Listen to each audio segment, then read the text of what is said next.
is currently studying law.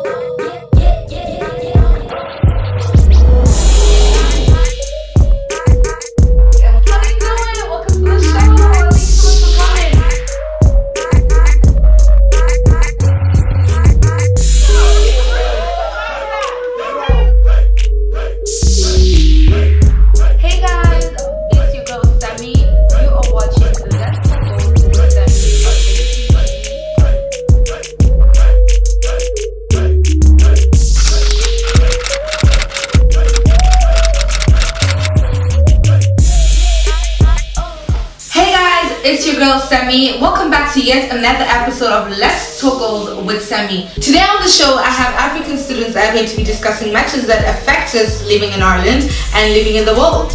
So there is a stigma that African students or students are not interested in what's happening in the world. So I invited a couple of students to come today to discuss about the matters that affect us and matters that are happening in the world. So help me welcome today all the students. So my first guest on the panel discussion is Tabi, all the way from Zimbabwe. Hey girl, how you doing? Welcome to the show. So we have a couple of countries in the house. So next up I have Ifeoma, all the way from Nigeria. Hey, how you doing? Welcome to the show, babe. Okay, so now we have, I spoke about this girl before in my previous video, so now you're gonna see her live. Welcome Michelle, all the way from Nigeria. Woo! Welcome to the show, babe.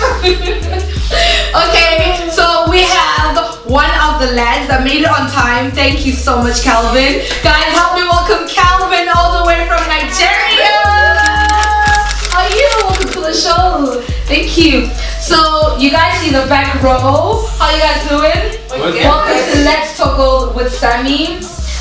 So now we're gonna invite the front row, right? So help me welcome all the way from Zambia. I'm so happy because she's the only Zambian on the show.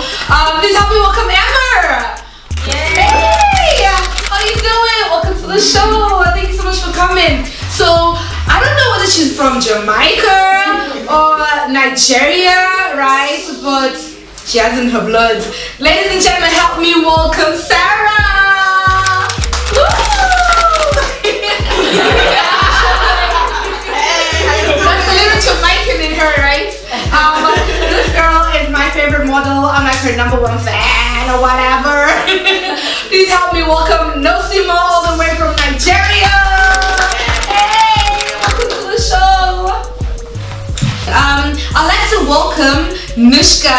She is Congolese, all the way from Congo. Hey Nushka, how you doing, girl? Thank you for coming to Let's Talk Goals with Sammie. Okay, up next, he is from Angola and Congo, but he's not in Congo today. Ladies and gentlemen, welcome Daniel De Silva. Welcome. Thank you for coming. And then last but not least, we have, I call him Junior, but it's Emilo, all the way from Nigeria.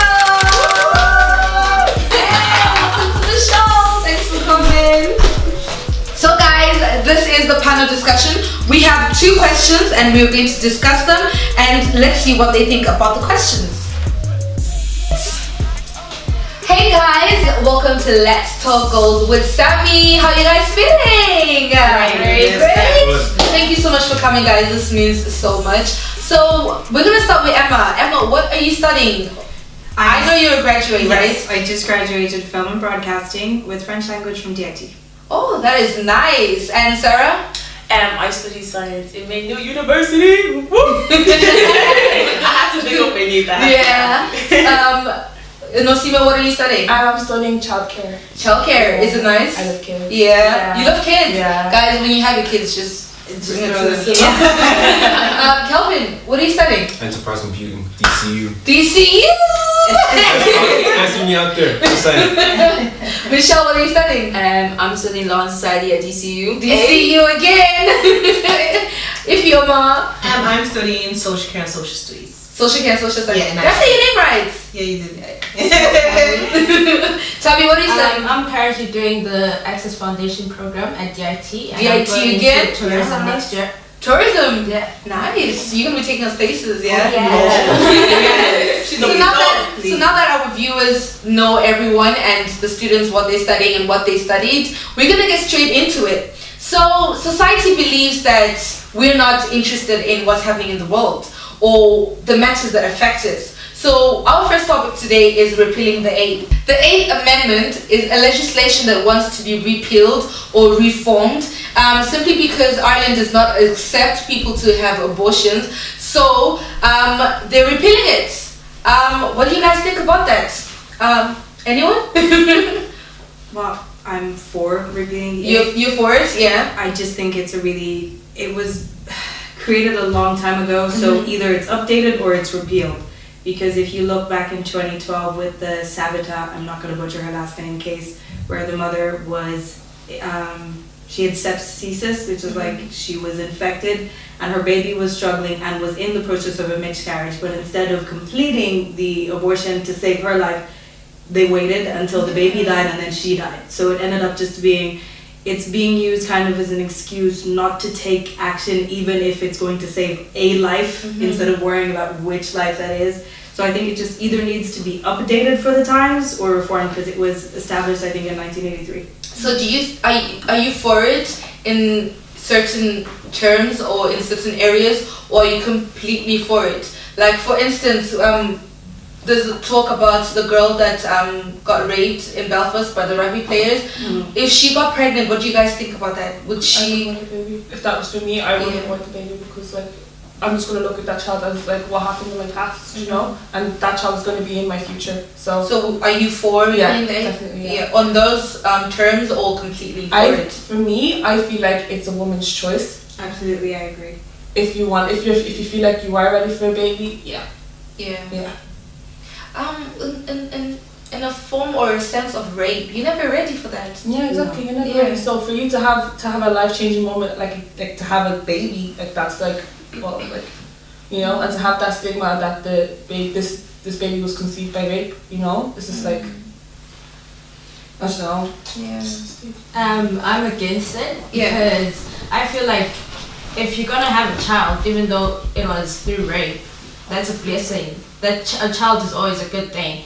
So that child may grow up to be something like good, and he or she may bring like good stuff into your life after that.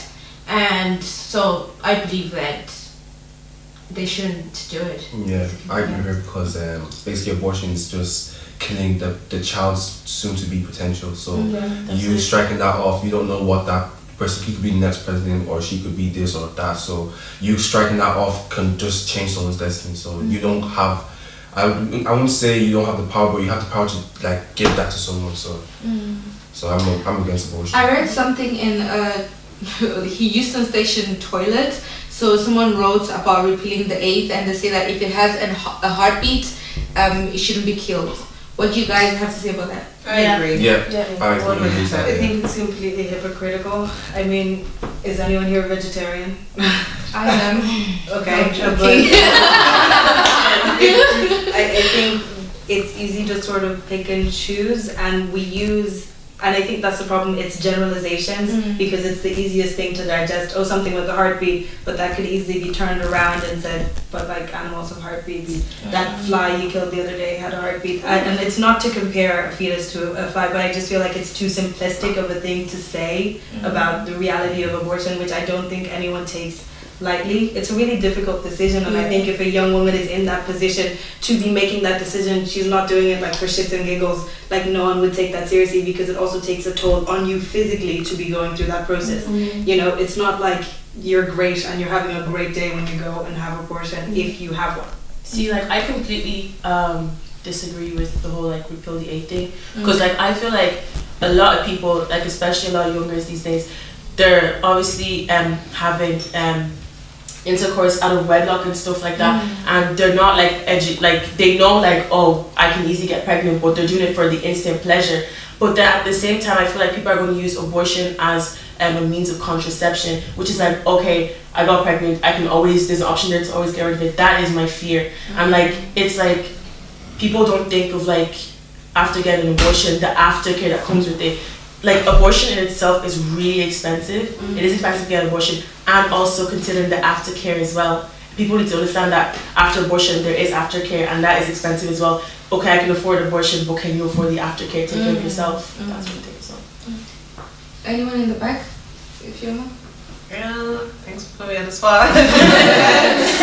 I agree with what she just said. To be honest, like, well, when it comes to the repeal of the age, like I've been avoiding it. Everybody keeps asking, "Oh, what are you gonna do? What are you?" I'm just like, I'm mixed kind of emotions because I'm running away from the question. I really am running away because at the end of the day, that's somebody's body that's carrying the life. Yeah. But then again, it's a life of its own. It's not like, I get the woman's attached to the mother and all of that, but there's an actual life. Like, this is somebody's future. Like, everything is inside a woman, but as well as her decision, kind of like what she wants to carry. So when people ask me about it, I'm just like, please just leave me alone. I don't know, but like, I do agree, like, you know, people will take the piss out of it. You know, they'll use it as a means of contraception, and that's so harmful. Especially, I feel like the morning after pill, they don't take it very serious in this country, because you can walk into a pharmacist and like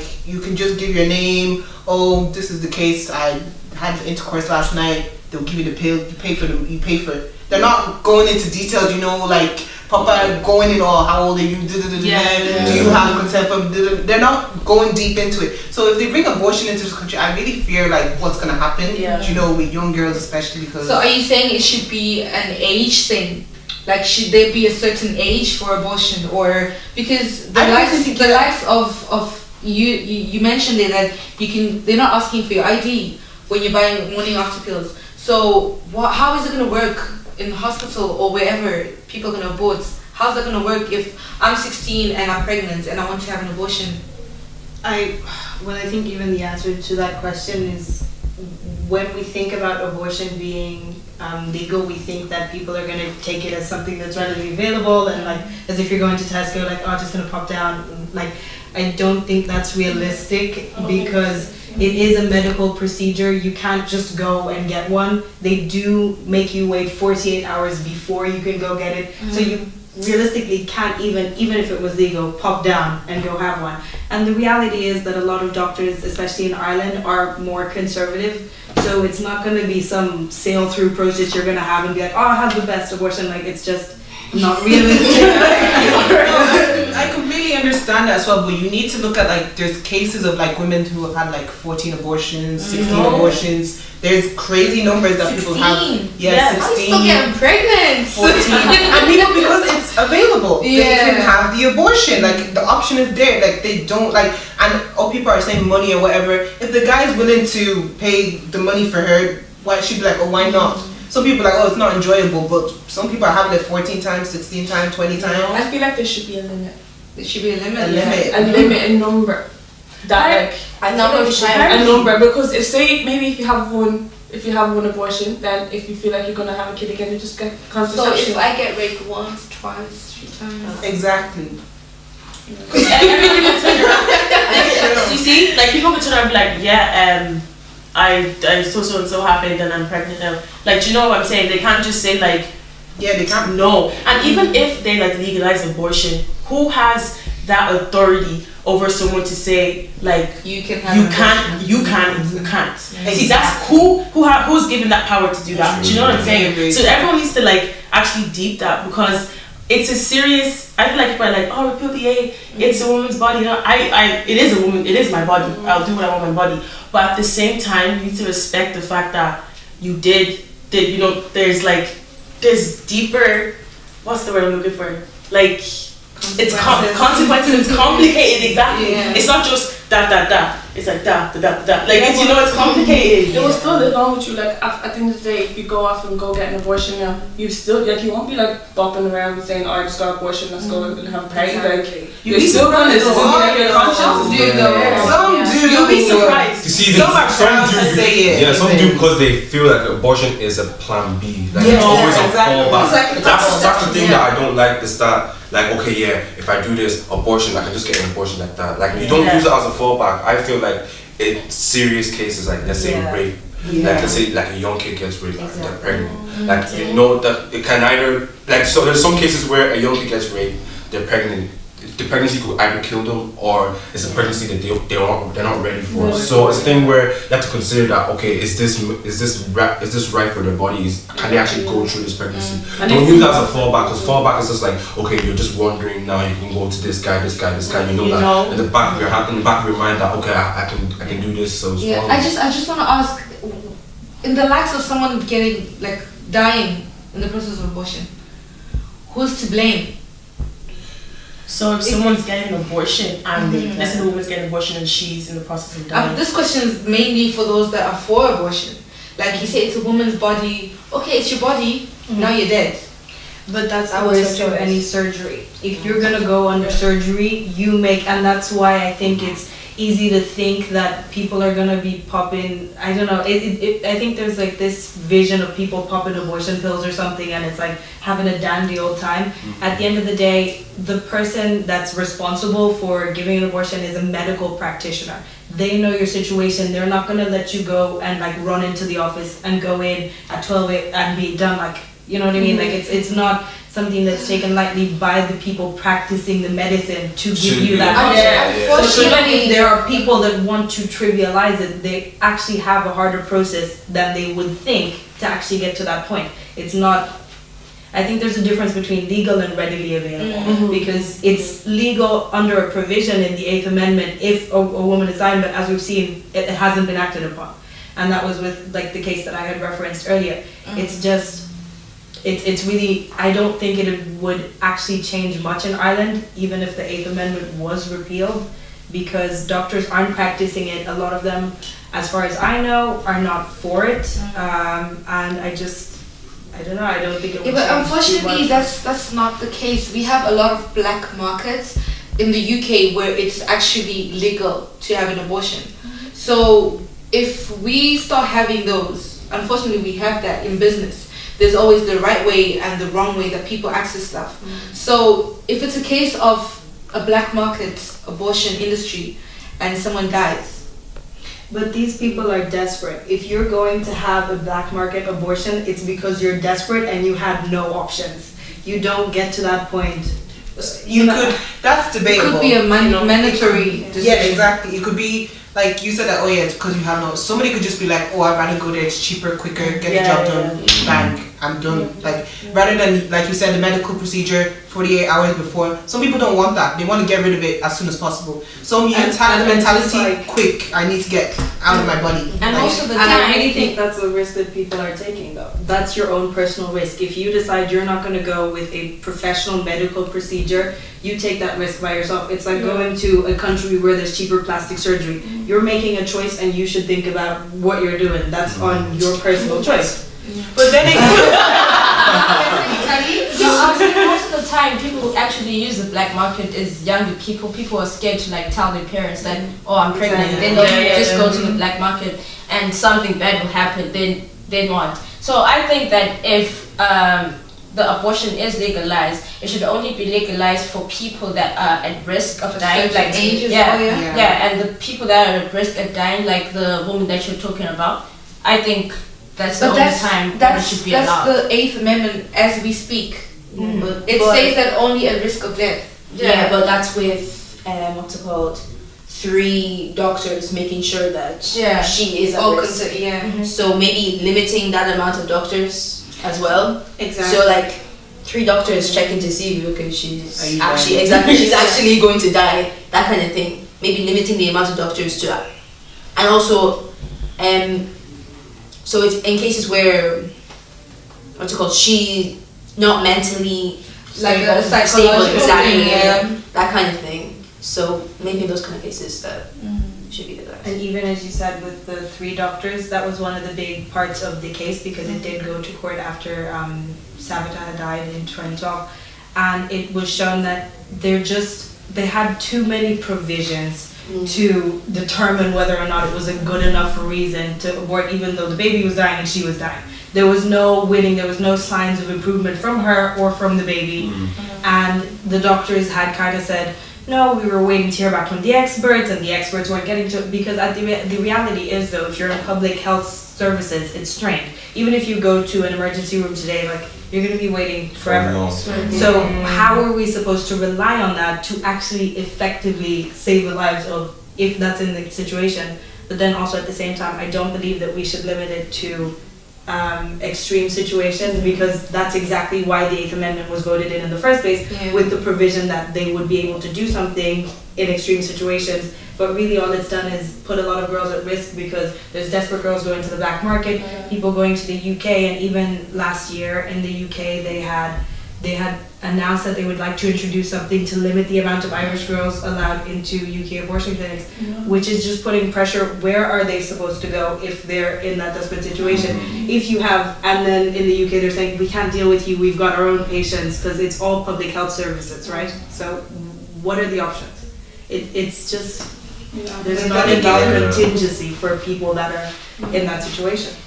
I think it all differs from culture to culture and from knowledge to knowledge, because what someone else knows, the other person doesn't know. So I want to ask this question in a situation of your own lives as African students, as African children. How does this go with the stigma that our culture holds of abortion and religion? You know? Like, let's say I have never faced a situation where I tell my mom, like, oh, I have a girl who's pregnant and she's going for abortion. I know from my mom, if I told her about abortion, she's going to say straight away, you're killing a baby. That's the mentality straight, you're killing a baby. It's not the fact, like, when you tell most people here, if they were to tell their parents, oh, the girl's pregnant, the result is, oh yeah, well, she's gonna have to go through it. There's never marriage. Yeah. You're getting married. You're not. So it's just a thing where they said, okay, well, you're gonna have to go through it. There's nothing else you can do. That's them. There's nothing else you can do. Abortion is not in their mind to take. It's never an option for them. It's like you, in the case of like, oh, it's a girlfriend and boyfriend thing. Obviously, y'all decided that, okay, we're gonna do the thing, and obviously, when you do it, what happens? There's a chance that you will get pregnant. So you did an action. You must go through with the consequences. Why are you trying to take the easy way out? Do you get me? Okay, guys. So there is a lot of opinions concerning the abortion and repealing the 8th. We're just gonna take a quick recess, and we'll come back and hear some more from you guys. Thank you so much.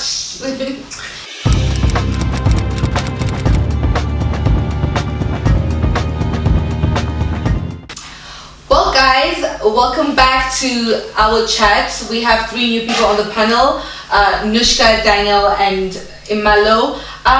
We were discussing repealing the 8th, and we ended up talking about repealing the 8th in the African home. So I want to hear what you guys think about that before we move to our next topic. Me first? Anyone. Repealing the 8th, obviously. In an African home setting. In an African home where like African parents involved, obviously very, very restricted mindset in it. So it's gonna be abortion, wrong. Simple as that. But obviously we didn't grow up in Africa and that, so it's like there's a different way to see it. I believe that it is what it is. It is murder. I do believe that it is murder, but I do believe that the woman should have the choice to choose it, because God gave us free will. So why would we take away free will? Okay, so we're taking a bit of religion. Now. Yeah, because if you bring religion, killing is not allowed according to the 10 Commandments. But let's go to the next person. It's about ourselves though. At the start. Is it? Yeah. It's truly about ourselves. The purpose of that is life. Like, you won't have life. You wouldn't see anyone have an abortion at 6 months if a baby's at 6 months. Yes, that's one thing as well. Yeah. That shouldn't be right. You know. Yeah. Like if it's still about ourselves, it's just like no. I think even if it is about ourselves, it's still alive. Yeah. The moment the sperm, the egg.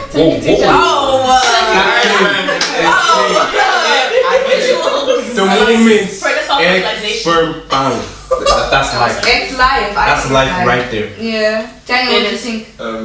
In an African home, I think that like it's really down to how you see it, like, because obviously Africans have a thing where like it's all about their family and how everyone's perceived in the African community. So if you're looking at it in the perspective where you don't want to put your family in shame, obviously that's the better option for you. You don't want to just keep the baby just for the sake of it, and because obviously with that you have to consider like people are always going to judge you. As a girl, for example, like you're a teenager or whatever, like Africans, they pride themselves over like your girls getting married. Like you're gonna cut yourself off a lot of blessings. Like a guy who may have like really liked you, but he's like, she has a kid. Like, you know, like I don't really want to get myself involved. I guess it makes it really complicated. But like obviously getting an abortion late on is not good. But like once you can like you know that it's there at an early stage, I don't feel like it's a bad thing.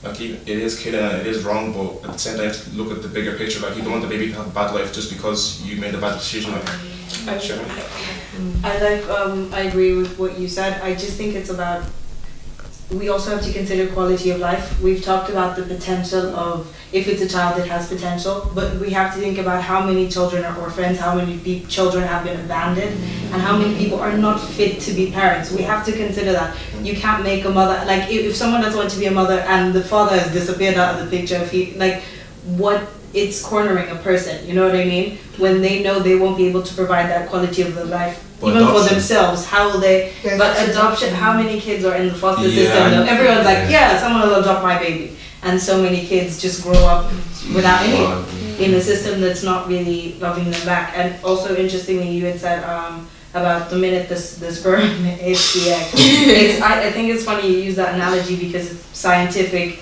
and science classifies that as a fetus, not a child. So it's just, I don't know. Yeah. There's actually a lot to say concerning repealing the 8th. We're gonna go to a more fun topic now. But just to wrap up repealing the 8th, you guys should comment below in the comment section and like, share, tell us what you guys think about repealing the 8th. But everything goes with how you were brought up. Your opinions are molded by your society, what you're surrounded by and what you think. So there's no right answer or wrong answer to this. It's simply a discussion and just want to educate. Hey guys, it's your girl Sammie and this is Let's Talk Goals with Sammie. So we just recorded our very first panel discussion, which was exciting. We had students over from different colleges come talk about issues that they face within the society and issues that affect them. Comment below if you guys want to see more panel discussions.